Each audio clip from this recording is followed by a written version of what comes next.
Aboard the Phoenix, silence reigned supreme, a stark contrast to the storm of activity within. The vast vessel, a spearhead of the Drydus Confederation's might, hurtled through the vacuum of space at ramming speed. Its target, the enemy capital ship of the formidable and industrialized empire they were at war with, loomed ahead like a titan amongst the stars. Marine Hesse, his armor reflecting the dim lights of the corridor, moved with purpose alongside his fellow soldiers.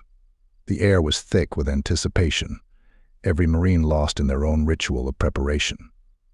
Some checked and rechecked their gear, ensuring every piece of their advanced weaponry was in prime condition. Others stood in quiet contemplation, their thoughts turning inward, making silent vows or whispering prayers to deities that watched from beyond the stars. Captain Lucius Varro, a man whose lineage was woven with the valor and victories of ancient warriors, stood at the helm. His presence was commanding, his eyes reflecting the burden of command yet burning with an unquenchable fire. As the Phoenix neared its target, he addressed his crew, his voice cutting through the silence with the precision of a blade. "Warriors of the Drydus Confederation," he began, his gaze sweeping across the room, locking eyes with his Marines. "Today, we embark on a mission of paramount importance, not just for the glory of our ancestors, whom we carry in our hearts, but for the future of our Confederation." Hesse felt a surge of adrenaline at the captain's words, a reminder of the weight of the task ahead. Varro continued, "Our foe is formidable, their empire vast, but they have never faced the likes of us. We are the descendants of the greatest civilization the galaxy has ever known. We carry the legacy of Rome, not just in our names, but in our blood."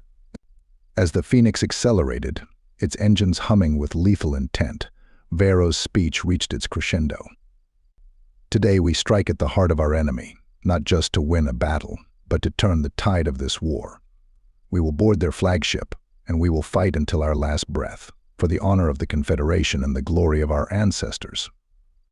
The crew, galvanized by Varro's words, readied themselves, the final moments before impact stretching into infinity. Hesse, amidst his comrades, felt a unity of purpose, a bond forged in the crucible of impending battle. Their armor, a testament to the Confederation's technological prowess, seemed to hum with anticipation.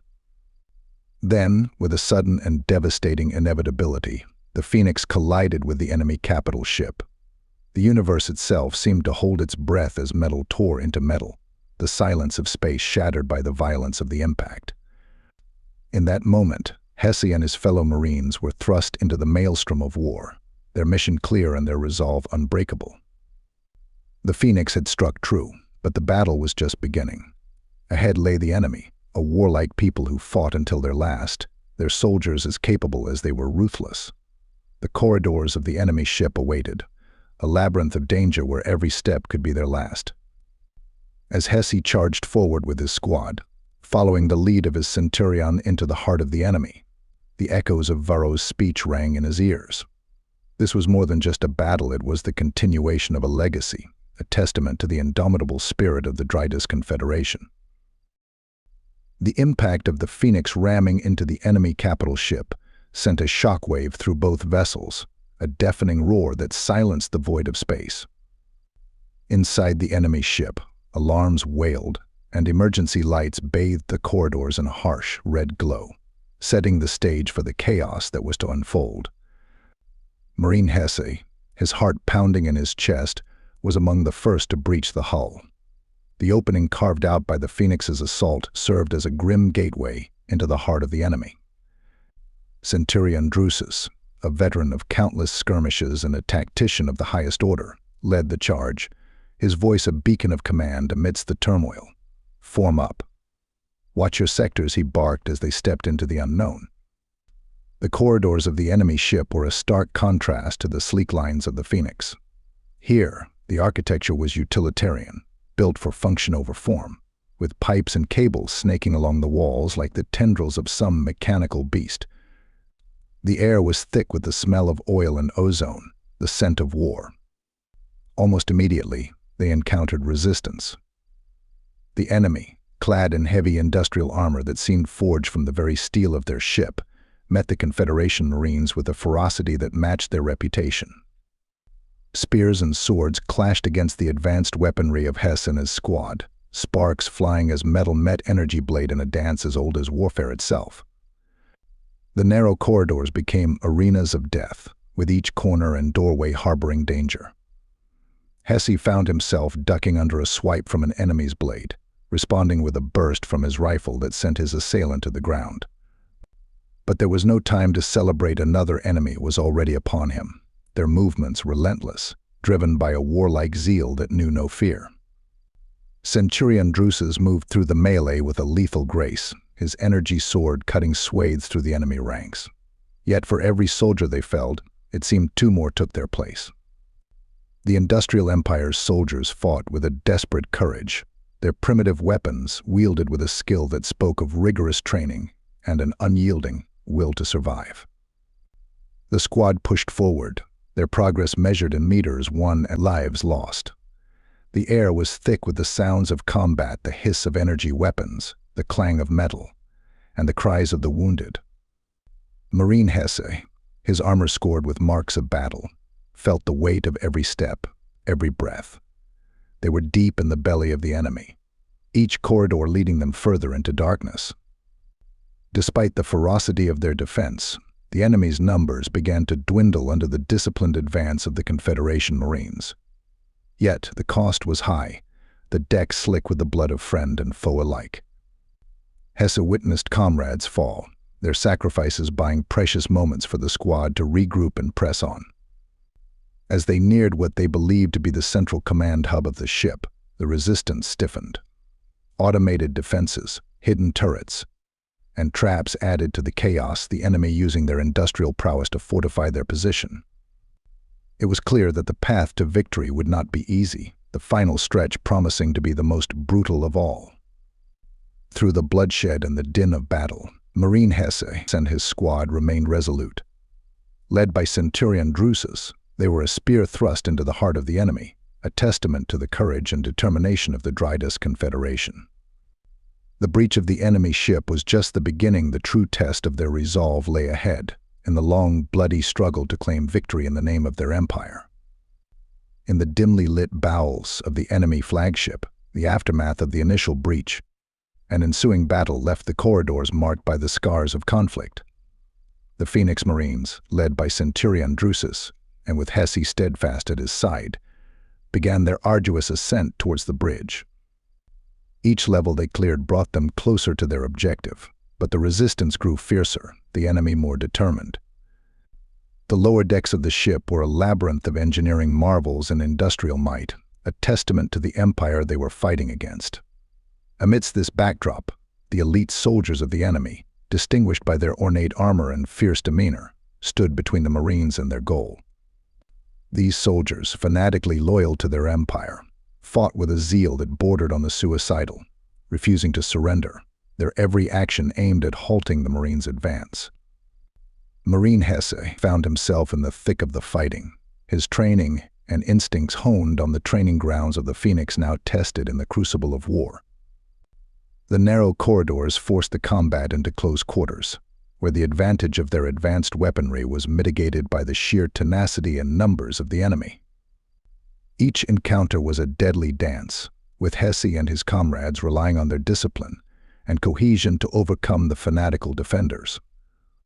The Centurion, Drydus, proved to be an inspiring figure amidst the chaos.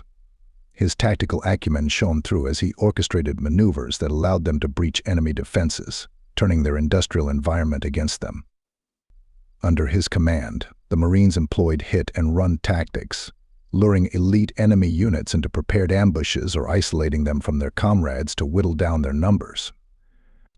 Amid the relentless combat, acts of heroism and sacrifice were commonplace.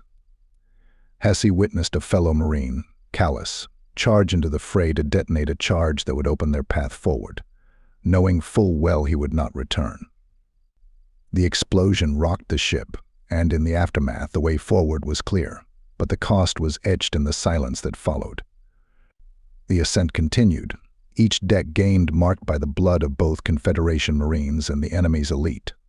The camaraderie among the Marines grew stronger with every challenge they faced together. They were more than just soldiers fighting under the same banner. They were brothers and sisters in arms, each committed to the other's survival as much as their own. As they neared the command hub, the intensity of the enemy's defense reached its zenith. Automated defense systems, previously dormant, sprung to life, adding another layer of danger to their advance. Yet, under Drydus's leadership and buoyed by their shared resolve, the Marines pressed on, their discipline and training a beacon of hope in the dark, confined spaces of the enemy ship. The path behind them was a testament to their determination, the deck littered with the fallen from both sides.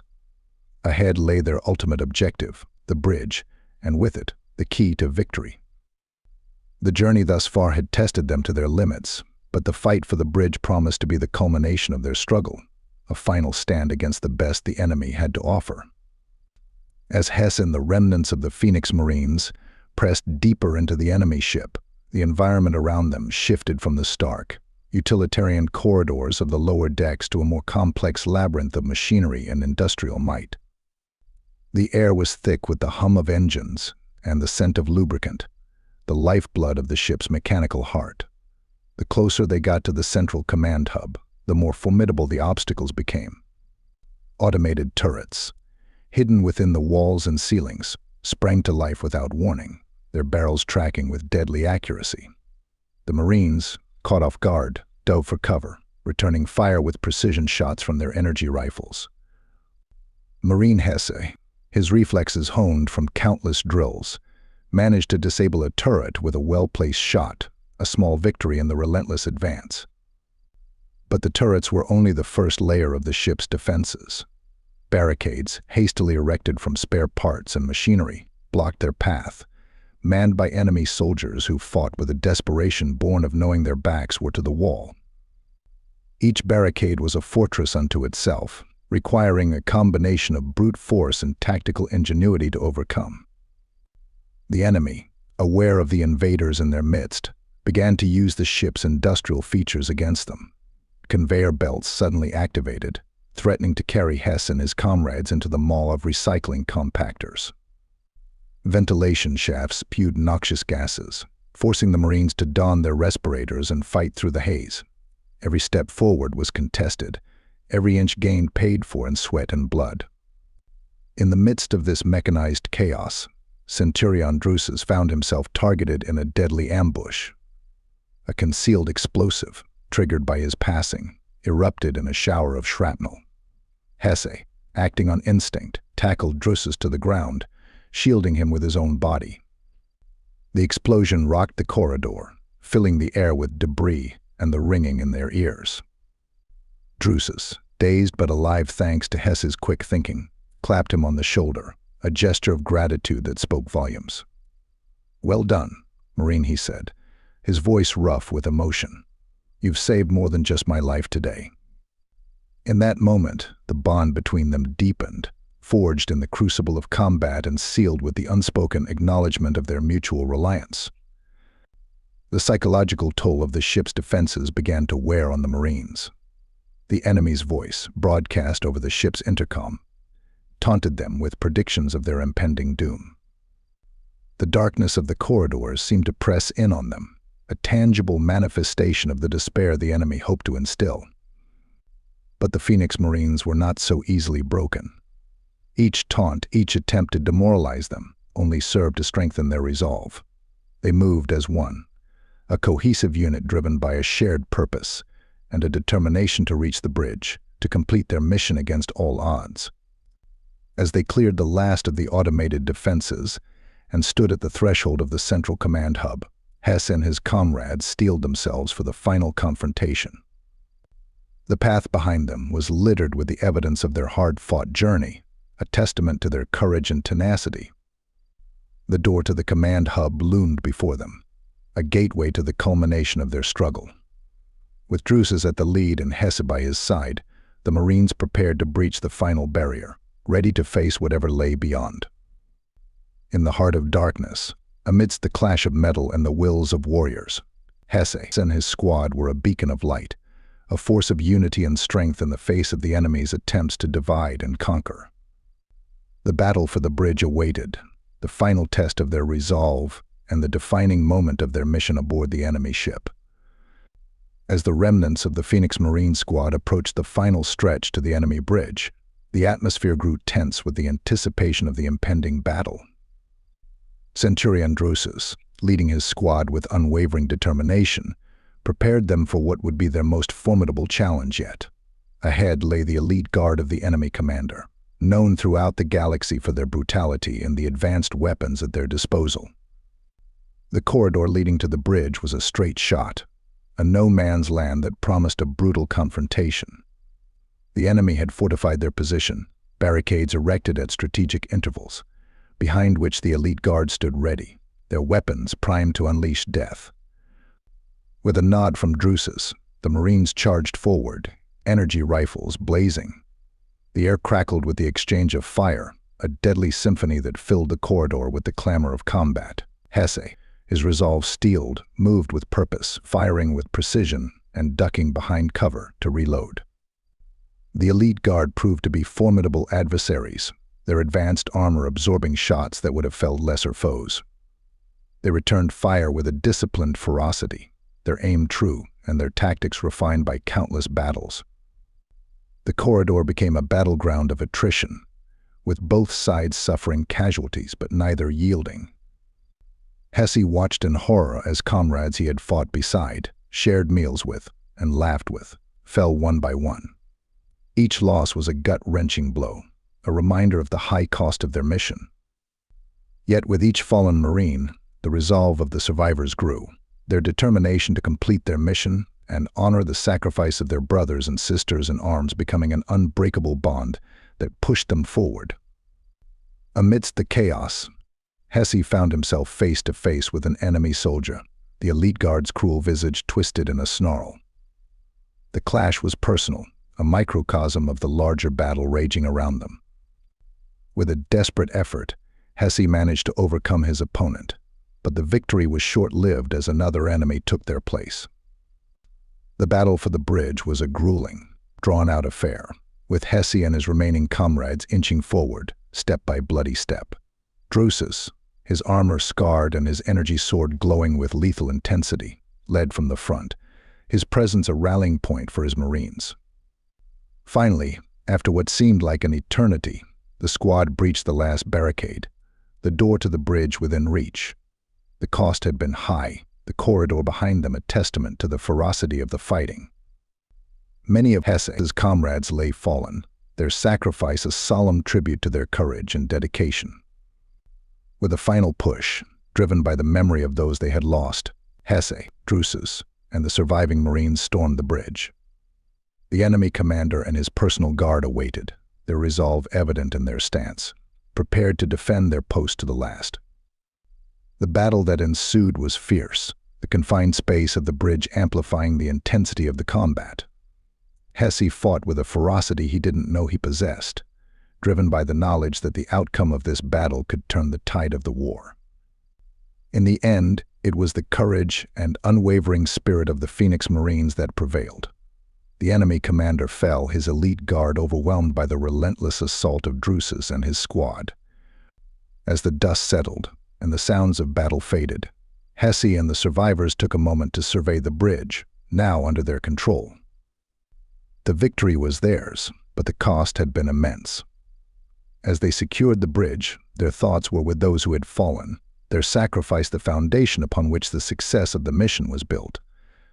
The Phoenix Marines had accomplished what had seemed impossible, but the victory was bittersweet, tempered by the loss and the knowledge of the battles that still lay ahead.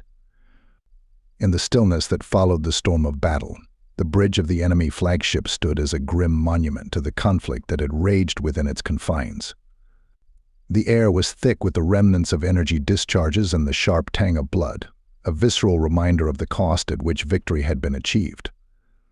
Hesse, his armor dented and smeared with both human and alien blood, stood amidst the carnage, his gaze lingering on the bodies of the fallen friends and foes alike.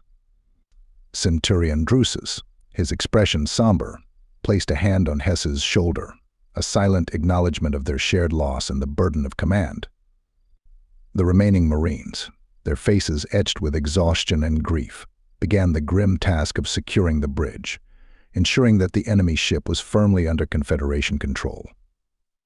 As they worked, the reality of their situation settled in. They had succeeded in their mission, but the victory was soaked in the blood of their comrades.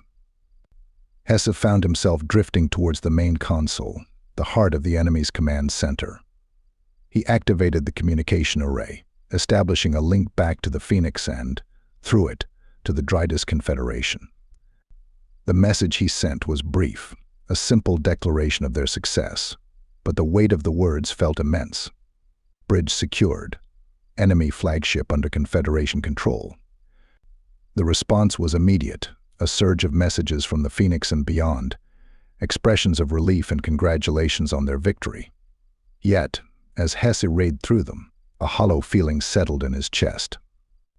The accolades felt distant, disconnected from the harsh reality of the sacrifice that had paved the way for their triumph. In the aftermath, as the adrenaline faded, Hesse and his fellow survivors gathered on the bridge, a small band of warriors who had faced death and emerged victorious. They shared a moment of silence, honoring the memory of the fallen, each name a testament to bravery and a reminder of the cost of war. Drydus spoke, his voice breaking the silence. They fought with honor, he said, his gaze sweeping over the assembled Marines. We carry their memory with us, a reminder of the price of freedom and the weight of our duty. Let their sacrifice not be in vain. The Marines nodded, a collective affirmation of their centurion's words. They were changed by the ordeal, hardened by the brutal reality of combat and the losses they had endured. Yet, amidst the sorrow, there was a glimmer of resolve, a determination to continue the fight, to ensure that their comrades' deaths would lead to a brighter future for the Confederation. As the Phoenix crew prepared to return to their ship, Hesse took one last look at the bridge, the scene of their hard-won victory. The battle was over, but the war continued, and with it, the knowledge that they would face many more challenges in the days to come. The victory at the enemy flagship was a beacon of hope in the ongoing war, a demonstration of the Confederation's strength and resolve. Yet, as they made their way back to the Phoenix, the mood was somber, a reflection of the war's harsh realities and the knowledge that true peace was still a distant dream. The Phoenix ascended from the enemy ship, leaving behind the scars of battle as it rejoined the Confederation fleet. Hesse, looking back at the receding flagship, felt a sense of closure, tempered by the knowledge that the sacrifice of his comrades would forever mark this victory. In the vast expanse of space, the Phoenix crew carried with them the memories of the fallen, their legacy a guiding light in the darkness of war. Thanks for watching this video. I hope you enjoyed this story. If you did, please be sure to subscribe and leave a like. Feel free to check out either of the videos linked here as well.